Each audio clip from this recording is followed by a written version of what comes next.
Broncos with the loss yesterday afternoon in Oakland. Now, of course, getting ready for the road game against Miami. Ian Rappaport this morning from NFL Network saying that Paxton Lynch's ankle injury is not serious. He's considered, quote, day-to-day, which means, Shawn, I think I know who's starting in Miami. It better be. Paxton Lynch needs to start again. Look, he was awful. He was atrocious. The only pass he could even throw with any reliability was the short right as he was rolling out. He was an awful, awful showing for Lynch.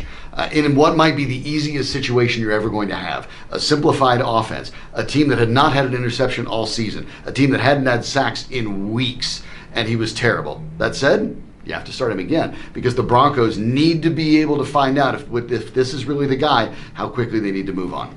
I kind of feel like this is how fathers taught their children how to swim in the 50s. You know, you just throw them into the pool, sink or swim, and you know what? 95% of the time, I think the kids are usually swimming. The problem is that 5% of the time when they start to sink, and then you have to jump into the pool and be like, oh, I'm terribly sorry, I didn't mean to do that, that's awful, it's a terrible idea. That's kind of where I think Paxton Lynch is. You think, okay, you got to throw him out there, you got to force him to get better.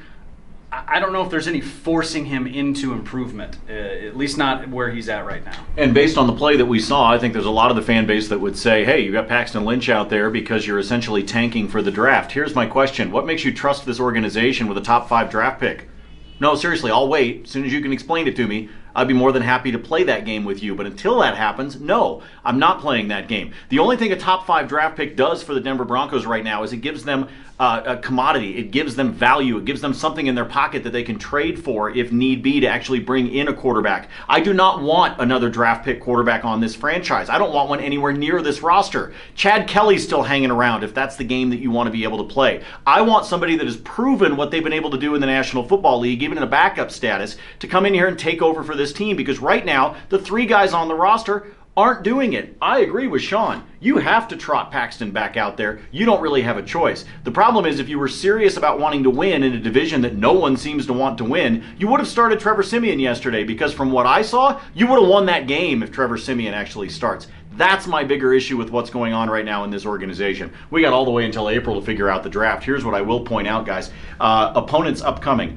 The Jets, Miami, and the Colts. The Broncos, basically, with their schedule upcoming, are going to help decide what picks 5 through 10 look like in the NFL draft. Chew on that for a little bit. A lot to be able to get through throughout the week. We're with you Monday through Friday, 7 a.m. to 9 a.m. on Mile High Sports. We encourage you to listen over the air or online anytime at milehighsports.com. We'll talk to you again tomorrow, where maybe my blood pressure will have lowered slightly. For EJ, for Shawn, I'm Nate. We'll see you.